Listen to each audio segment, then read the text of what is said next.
Welcome back into episode 105. So in last week's video, you saw me wrestling with the anti-roll bar and finally getting that in. That was not straightforward. I was really nervous about dropping the cross member and the transmission down. I don't like the thought of what it's doing up the engine end. I guess that's why the flex plate is there, but remind me I need to go and look at the flex plate before we go driving.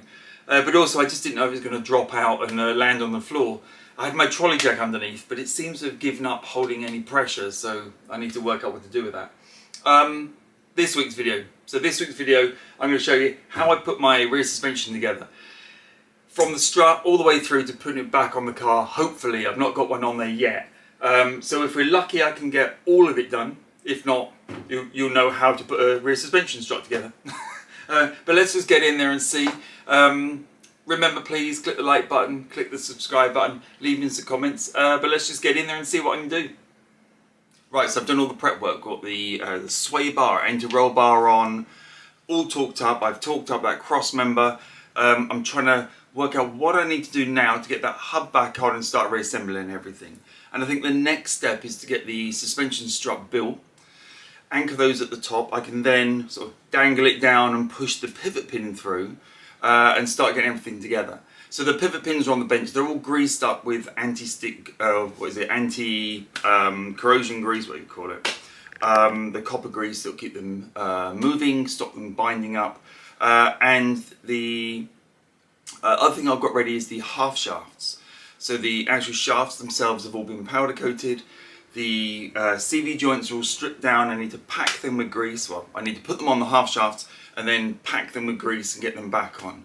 So there's another job waiting to do. Should be pretty straightforward. But first, let's get the suspension struts built so we can move forwards. Right, anti-seize grease. That's the word I couldn't find. Anyway, these are they think they call them screws. I call them bolts. They go with the half shafts. I've cleaned all those up, degunked them. So let's get them in a bowl. They're the 4 clips that hold the CV joints on. So I'm going to put those out the way with the CV joints on the floor, and we can get on. And here are the 2 pivot pins. Well, there's one pivot pin, and there's his brother. So they're ready to go back on the car soon. So they're greased up ready, so I need to put those out the way. I'll actually just put them there. I don't want to get those dirty anymore. And we have the springs. I've got the springs, the dampers, whoops,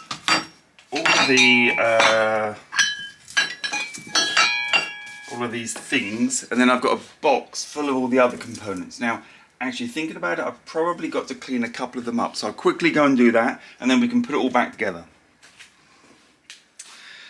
Now, unfortunately, I missed the opportunity to get these powder coated. These are the very top mounts that screw into the car, but I don't think the suspension is that old. Looking at the bushings, see, look at that. And that's one that fits inside there like that. And on the back side, this is the big sort of rubber mount. Look at it, it's like new. So I don't know if that's been replaced recently or what. They go together like that. And like I say, it would have been nice if that had been powder coated, but it isn't. And an old army friend of mine used to say, do it nice or do it twice. Well, I'm probably going to be doing it twice because I don't think these dampers are going to last that long. They are S4 dampers, as I sort of keep saying. They're going to get me running again, but I'm expecting those to maybe do a year or 2, and then we'll replace them. And when I come to do that, I'll replace them with, you know, the correct ones. I think we'll go back to original, or we'll revise the entire suspension. But let's just get it all back together, get it back on the road, and we can see what we do. I think that's all the bits I've got. Well, I've got a couple of bump stops I need to just grab out of my delivery box, and 2 plastic washers which had completely disintegrated, but I'll go get those now. But I think that's pretty much all the bits then. So with the spring clamps, what I want to do is stop it scratching or peeling off the powder coating.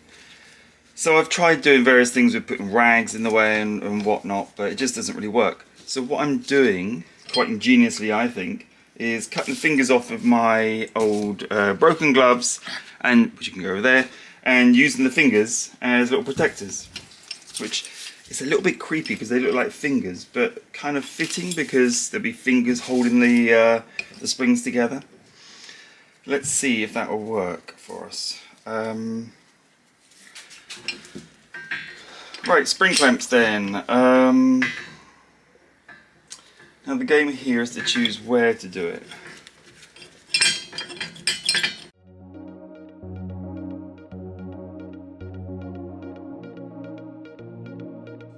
Right then, so let's try and reassemble the shock. So I've got a print off from the online, that's from the Porsche part diagram that labels all the parts. Now, I'll try to get it correct for you. I don't think I need my gloves now, do I? So we have the damper itself. So with the damper, we place onto it the concave washer lower, using the correct terms from the part diagram. Then on top of that we place a support cover. I've put them in order so I won't get them mixed up. That sits on top of the damper like that. Now that can probably tap down just a little.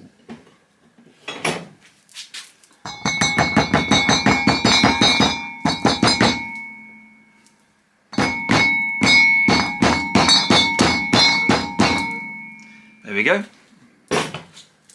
So on top of that sits the, let me just go through the parts, the washer, which is that one. This is the piece that broke on mine. It's the plastic washer. That just sits on top of there. Then we put the additional spring, but it's what I always knew as a bump stop. And I believe it goes that way up. So the more concave side at the bottom. Put that on there like that. Then we go to what's called the retaining ring, which is this little fella. Now that's the washer with kind of like it looks like two washers welded together. That just sits on top. That actually sits at the top of the damper. I'm running out of space, aren't I? It sits up here. Then we put on the, I'm guessing it's going to be called a cover, but let's get the correct term for you, protective tube. That goes on there like that, and that washer kind of fits in there nicely. So we're up to that part. Then the spring goes on, the actual coil itself. If I can do it, it's quite heavy. Trying to get it correctly oriented.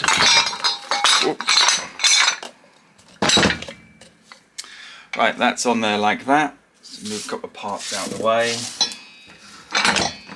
Quite a nice little suspension sandwich we're making here. Then next up is the concave washer upper. So that's the other side. That's this one that fits into the spring. Hopefully you can see that. It kind of just fits in a little ridge there. I'll lay it over, you can see a little bit better.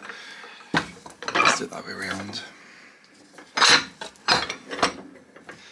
Okay. Next, on top of that goes number 13, the supporting plate, which is that one. Just fits on top of there, like that. Then we have supporting rubber. Now mine are all pressed together, and I'm tempted I can take them apart for this. There's the supporting rubber. Mine are in surprisingly good condition. I don't know why. I presume they've been replace it somewhere along the line. Then again, mine are together, so if I just loosen them out, then we have this item which is called the fastening plate. That's the one that's going to press through and bolt into the bodywork of the car. Then there is the damping rubber, this little fella. He sits on top of there. And almost lastly is number 16, which is called just a washer. Now it's a concave washer that goes on that way around, I believe. Now I just want to make sure the spring is sitting neatly into its sort of recess in that plate, top and bottom. Washer on like that, and then we have the nut. I think that's the last part to suspension puzzle. So we just put the nut on. Now luckily I hadn't actually wound my spring clamps in that much, and I was expecting it not to fit, but it does fit. So what I can do is wind on the nut a bit, and then just as far as I'm happy, and then I can release the clamp, and that should be good. That should all be done. So to tighten up the nut here, what we do is hold it still and wind it up. It has the spindle I'm winding onto has like a flat sides on it, so you can grip it with something. I was using my adjustables before, but I've put them down and I can't find them, which seems to be what I spend most of my time in this garage doing, is looking for tools that I've dropped. I think it's an age thing. So just tighten this up a little. I'm not going to go crazy, but just so I can see the threads.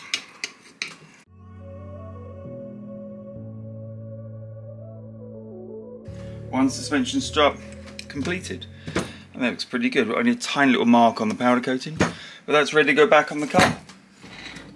Right, next part in the suspension puzzle, putting the shock in. So what I'm planning to do is push this through, put the 3 bolts on the top, and this should dangle down approximately where the pivot pin goes, and I can just slide it right through. Now I want to orientate it the correct way. Let's see if you can see. So there's a big gap this side and a thinner gap this side where my finger is. The thinner gap goes towards the rear of the car. Right, let's see if I can push it up and somehow get some bolts on it. Well, I fought with this for about 20 minutes just now, trying to get this to come through. Now I managed to sneak the idea of using these molar grips. I know I've not got the plate on the top. That's okay, I just want to get it through like that. Now I can support it from underneath, wedge it up, take these off and put this back on. Right, now this should be straightforward. I love that word. All I need to do now is pop the washers in between everything and we're good to go. That'll obviously be tricky because nothing's ever easy. These are the sort of cone washers, if you like. Pointy side goes in to the hub, if I recall, like that. There's one in. Just clean them up a little with my hands. And the other, you can't see it, neither can I. I'm just poking in underneath now. I think we're in it. Oh.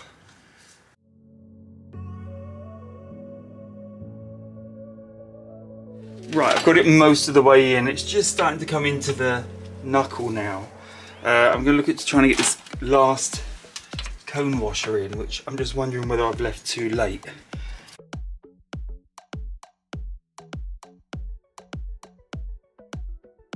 Right, and now I'll hit it back in.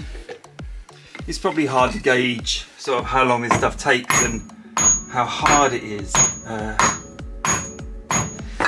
None of it's straightforward. It takes many hours to get it all sort of back together and try and work out how things fit. But I'm getting there. It's slow, but I don't want to hit it with that. It's slow, but we are getting there. That was it, entering the bottom of the knuckle there. I had to just sort of move it around to line it up. So it should go all the way through now.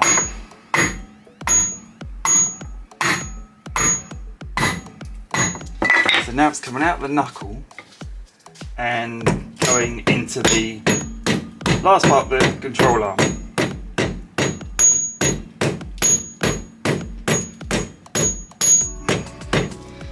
Which is in.